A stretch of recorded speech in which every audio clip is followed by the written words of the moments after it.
আজকের রেসিপিটা একদম পুষ্টিগুণে ভরপুর। করছি আজকে পটলের লতি। এটা কিন্তু ঠান্ডা লাগলে বা এই বর্ষাকালে জ্বর-টর আসলেও কিন্তু খাওয়া ভীষণ ভালো। তো তার জন্য প্রথমেই তেলটাকে গরম করে নিয়েছি, আর এই রান্নাটা অবশ্যই সর্ষের তেলে করবে। দিয়ে বড়িগুলোকে খুব সুন্দর করে ভেজে নিচ্ছি। আর এই বড়ির রেসিপিও কিন্তু তোমরা আমার চ্যানেলে পেয়ে যাবে, ঘরে তৈরি বড়ির রেসিপি। তো বড়িগুলোকে প্রথমেই তেল থেকে তুলে নিচ্ছি ভেজে। তারপরে এখানে ছোট্ট ছোট্ট করে বেগুনটাকেও কেটে রেখেছিলাম। বেগুনটাকেও একটু লবণ আর হলুদ দিয়ে বেশ সুন্দরভাবে ভেজে নেব। এই পটলের লতি কিন্তু এই যে ঠান্ডা জ্বর বা কাশি হলে যদি খাওয়া যায় তাহলে কিন্তু খুব সুন্দর মুখের স্বাদও আনে। তো তারপরে এদিকে দেখো আমার কিন্তু বেগুনগুলোও ভাজা হয়ে গেছে। বেগুনগুলোকেও আমরা তুলে নিলাম। নিয়ে তেলটাকেও খানিকটা কমিয়ে নিয়েছি। একটু সামান্য পাঁচফোড়ন ফোড়নে দিয়ে দিলাম। এখানে লঙ্কাটা আগে দিচ্ছি না, কারণ এই পটলের লতিটা যেহেতু একটু তেতো তেতো খেতে হয়, লঙ্কাটা পরে দেবো।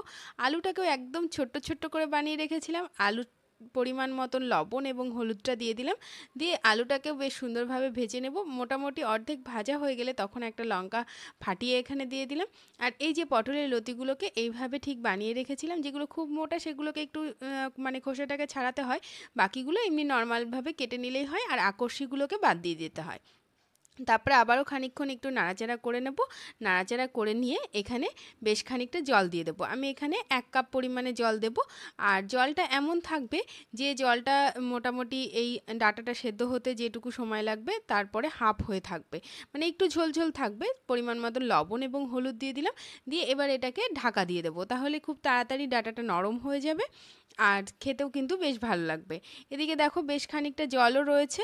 এদিকে ডাঁটাটাও কিন্তু আমাদের সেদ্ধ হয়ে গেছে। এই সময় বড়িগুলোকে ভেঙে রেখেছিলাম, সেই বড়ি এবং এই যে বেগুন ভাজা সবটাই দিয়ে দিলাম। একটু এরকমভাবে নাড়াচাড়া করলেই বেশ একটা মাখো মাখো ব্যাপার চলে আসবে। তখন একটু সামান্য ভাজা মশলার গুঁড়ো দিয়ে দিলাম। এটা অবশ্যই অপশনাল।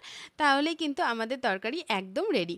তো আজকের রেসিপি কেমন লাগলো আর কার কার ঠান্ডা লেগেছে অবশ্যই জানিও। তারা এই রেসিপিটা করে অবশ্যই খেও, তাহলে কিন্তু মুখের স্বাদ খুব তাড়াতাড়ি ফিরে আসবে। আর ভালো লাগলে সাবস্ক্রাইব করে পাশে থেকো। আজকের মতো এই পর্যন্ত, টাটা।